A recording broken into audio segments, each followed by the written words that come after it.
2022 के most important current affair के साथ मैं रश्मि सिन्हा। चलिए देखते हैं part 1 current affairs of July month. यहाँ पे 1 से 10 जुलाई के most important current affair national news में सबसे पहले बताना चाहूँगी इंफ्रास्ट्रक्चर इन्वेस्टमेंट प्लान काफ़ी न्यूज़ में था। ये किससे रिलेटेड है? तो ये रिलेटेड है G7 समिट से।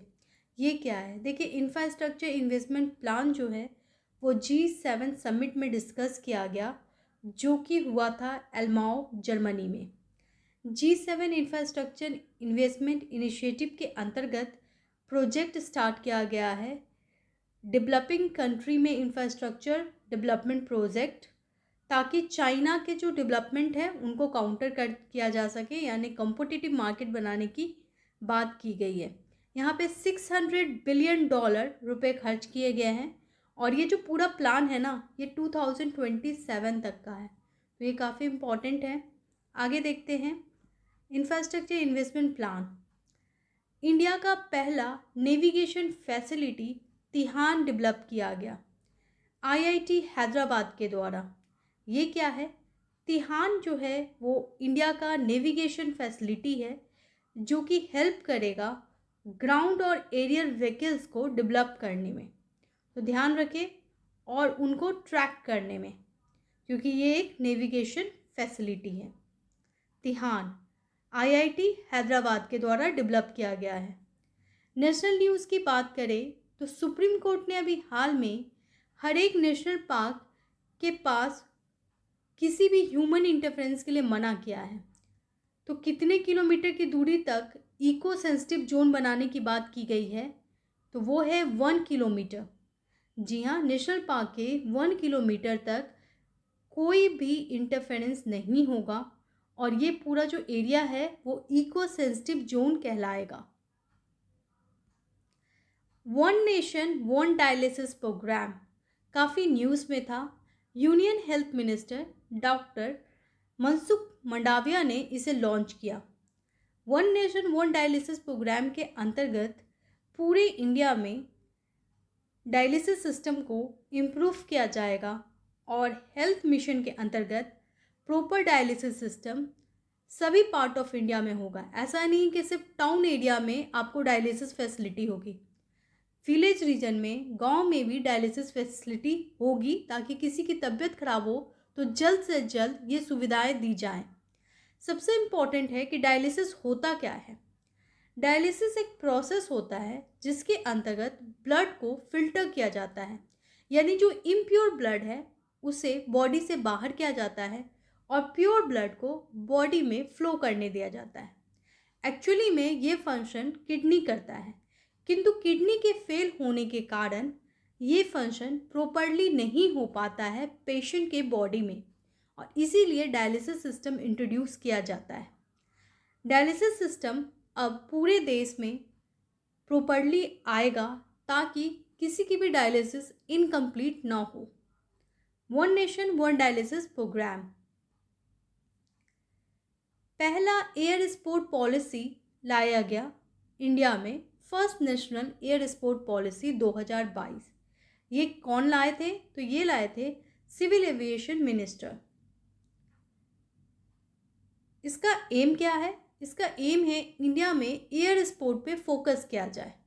2030 तक इंडिया को एक एयर स्पोर्ट नेशन बनाया जाए। इसके अंतर्गत 11 गेम्स को इंक्लूड किया गया है, जैसे कि aerobatics, aero modelling, rocketry, ballooning, amateur built, experimental aircraft, drone gliding, power gliding, hand gliding, power hand gliding, parachuting, paragliding and paramotoring, powered aircraft, rotor aircraft. National conference ministry of education द्वारा कहाँ हुआ? तो ये हुआ है गुजरात में। ये जो कॉन्फ्रेंस है वो एजुकेशन मिनिस्टर्स के द्वारा किया गया और ये पूरे स्कूल के एजुकेशन सिस्टम पे फोकस किया जा रहा है। National conference on food and nutrition भी ऑर्गेनाइज किया गया है अभी हाल में, consumer affair minister Piyush Goyal के द्वारा न्यू दिल्ली में। ये कॉन्फ्रेंस फूड और न्यूट्रिशन को इम्प्रूव करने के लिए लाया गया। सूर्या प्रोजेक्ट के बारे में थोड़ा जानते हैं। यूनाइटेड नेशन एम्प्लॉयमेंट प्रोग्राम और सेवा यानी सेल्फ एम्प्लॉयड विमेन एसोसिएशन ने प्रोजेक्ट सूर्या स्टार्ट किया है। किस कंपनी के साथ मिलकर? तो वो कंपनी है रिन्यू पावर। रिन्यू पावर एक Indian renewable energy based company है जो कि 2011 में बनाया गया था। इसका प्रोजेक्ट का एम है सूर्या प्रोजेक्ट यानी सोलर एनर्जी पे काम करना और क्लाइमेट चेंज को कम करना। प्रोजेक्ट सूर्या के अंतर्गत 1000 low income salt pan women worker को रिन्यूएबल एनर्जी से जोड़ा जाएगा। यानी कि ये जो प्रोजेक्ट सूर्या है ये गुजरात में स्टार्ट किया जा रहा है। अच्छा, सॉल्ट प्रोडक्शन में सबसे नंबर 1 स्टेट कौन सा है? तो वो है गुजरात। गुजरात में सबसे ज़्यादा सॉल्ट प्रोडक्शन होता है। ठीक है, हालांकि अभी कुछ मात्रा कम हुई है, लेकिन फिर भी गुजरात जो है वो इंडिया का नंबर 1 है और इंडिया जो है वो सॉल्ट प्रोडक्शन में बहुत आगे है। प्रोजेक्ट सूर्या के अंतर्गत रिन्यूएबल एनर्जी पे फोकस किया जाएगा, रिन्यूएबल एनर्जी पे यानी सोलर एनर्जी पे, और साथ में सॉल्ट विमेन वर्कर को प्रमोट किया जाएगा। याद रखिए ये प्रोग्राम यूएनईपी और सेवा इंस्टीट्यूट द्वारा स्टार्ट किया गया है। बेस्ट वर्क प्लेस यानी कि सबसे अच्छी जगह काम करने के लिए पाया गया है एनटीपीसी को। एनटीपीसी न्यू दिल्ली जो कि एक पीसीयू यानी पब्लिक सेक्टर ऑर्गेनाइजेशन है, उसे बेस्ट वर्क प्लेस 2022 का अवार्ड दिया गया। इंडिया टुडे और टीम मार्क्समैन के द्वारा। ध्यान रखें, best work place 2022 NTPC new Delhi. NTPC क्या है? National thermal power corporation. यहाँ पे कोल एनर्जी से इलेक्ट्रिसिटी जनरेट की जाती है। मिस इंडिया 2022 बनी है सिनी सेट्टी जो कि एक मॉडल है, कर्नाटका से बिलोंग करती हैं और इन्हें 2022 का मिस इंडिया अवार्ड दिया जाता है। ईवी चार्जिंग सिस्टम रिसेंटली कौन सी कंपनी लाई है? तो ये लाया गया है बेंगलुरु इलेक्ट्रिसिटी कंपनी के द्वारा। वहाँ पे एक मोबाइल ऐप स्टार्ट किया जा रहा है जिसका नाम है ईवी मित्रा मोबाइल ऐप, ताकि ईवी चार्जिंग स्टेशंस के बारे में पूरी जानकारी मिल पाए। ईवी मित्रा। सिंगल यूज़ प्लास्टिक बैन हो गया है 1 जुलाई से, लेकिन एक तरह की प्लास्टिक बैन नहीं हुई है। कौन सा? PVC, aerated drink bottles, plastic bottles, plastic straw. तो एरिएटेड ड्रिंक बोटल्स बैन नहीं किया गया है, जैसे फैंटा, कोको कोला का जो बोतल होता है उसे बैन नहीं किया गया है। ध्यान रखें। देखिए, सिंगल यूज़ प्लास्टिक से रिलेटेड जो इन्फॉर्मेशन है वो है प्लास्टिक वेस्ट मैनेजमेंट रूल 2022 जो कि फरवरी के महीने में आया था।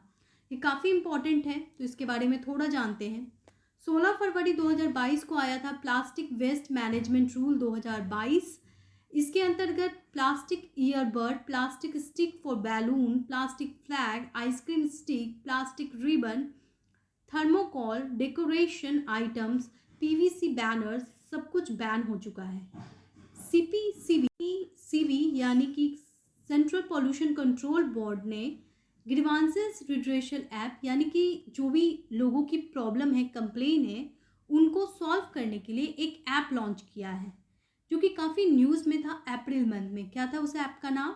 उस ऐप का नाम था पब्लिक रिड्रेशल ऐप, और इसके लिए एक मैस्कॉट किया गया था जिसका नाम है प्रकृति। ध्यान होगा आपको, प्रकृति नाम से एक मैस्कॉट काफ़ी न्यूज़ में था जिसमें बादल की रानी को दिखाया गया था। और ये इम्पॉर्टेंट है क्योंकि प्लास्टिक वेस्ट मैनेजमेंट रूल 2022 काफ़ी इम्पॉर्टेंट है। आगे देखते हैं। प्रधानमंत्री आयुष्मान स्कीम के अंतर्गत एक डील की गई है। ये डील किया गया है वर्ल्ड बैंक के साथ, और वर्ल्ड बैंक सपोर्ट कर रहा है भारत का सबसे बड़ा स्कीम जिसका नाम है आयुष्मान भारत, जिसके अंतर्गत 5 लाख रुपए पर फैमिली को दिया जाता है।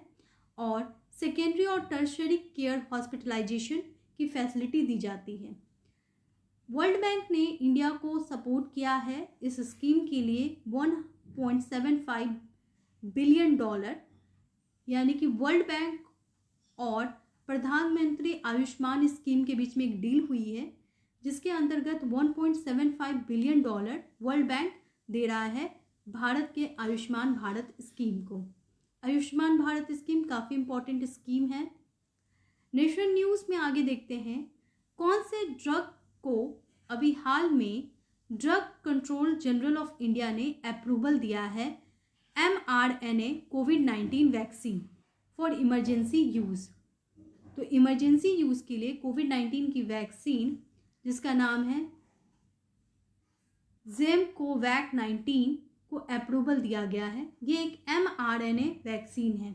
ये क्या होता है, देखिए कोविड-19 यानी कोरोना वायरस जो है वो एक RNA वायरस है, ठीक है, और इसीलिए RNA वायरस होने के कारण इसमें स्पाइक प्रोटीन डेवलप्ड होते हैं, ठीक है। कोरोना वायरस आपने देखा होगा पिक, इसमें एक क्राउन पिक होता है जिसमें स्पाइक होते हैं और इसे स्पाइक प्रोटीन कहते हैं। स्पाइक प्रोटीन जो है वो हमारे बॉडी में एंटर करता है और हमें इन्फेक्ट करता है। ऐसे में RNA वैक्सीन क्या करेगा, स्पाइक प्रोटीन जो है उस पर एक कोटिंग कर देगा ताकि वो हमारे बॉडी के अंदर जाके हमारे बॉडी को इन्फेक्ट ना करे, ठीक है। नार्कोस काफ़ी न्यूज़ में था, काफ़ी इंपॉर्टेंट न्यूज़ है। ऑपरेशन नार्कोस चलाया गया है रेलवे प्रोटेक्शन पुलिस फोर्स के द्वारा ताकि ड्रग की स्मगलिंग को कम किया जाए। ऑपरेशन नार्कोस काफ़ी न्यूज़ में था क्योंकि ऑपरेशन नार्कोस ने रिकवर किया है ड्रग्स करीब 7.40 करोड़ का, तो 7.5 करोड़ का ड्रग्स पाया गया है, पकड़ा गया है। किसके द्वारा? रेलवे प्रोटेक्शन पुलिस फोर्स के द्वारा ऑपरेशन नार्कोस के अंतर्गत, जो कि काफ़ी बड़ी। Thank you. नेशनल न्यूज़ के अलावा भी इम्पोर्टेंट न्यूज़ आएंगे तो वीडियो को ज़रूर सब्सक्राइब कर लें। अगर वीडियो अच्छा लगे तो लाइक शेयर और सब्सक्राइब करना ना भूलें। Thank you.